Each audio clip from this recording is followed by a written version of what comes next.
I think the real challenge in healthcare or life sciences is that the science can be complicated, the stories can be complicated, and quite often companies get bogged down in detail, which I might be interested in, but not everybody else is. And so I think you have to tailor the message to the right recipient, if you like. Your customers are evolving constantly.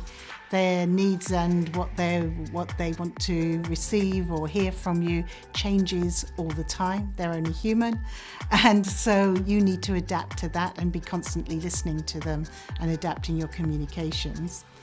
Yeah, you always have to start as early as possible with communications and kind of what's your corporate identity, what would people think about you, what's your image. If you want to bring across a message, you want to convey what a medical problem is, and you want to show how your technology is going to fix it. You want to be able to direct that message. With VR, you risk the fact that someone's going to look around and miss a crucial thing happening. And you can't really direct the audience's attention in a way that you can with a normal video. Communication is happening anyway. You don't have a choice. Therefore, the most important thing is to get control.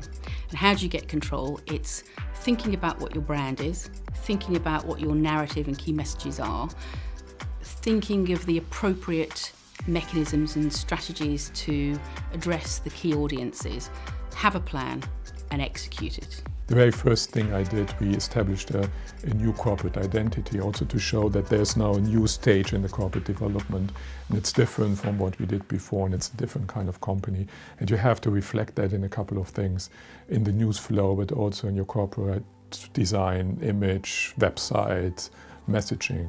For all of these platforms, they don't act in isolation, and for the best kind of communication strategy, the best content planning is about delivering that consistent message across all of those things, and then finishing it off with, picking up the phone or sending an email or approaching that person, if that's that's the person that you want to influence, to actually say, did you see this?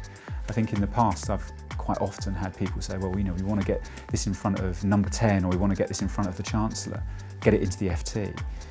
And the FT is a fantastic publication, and of course that's going to work.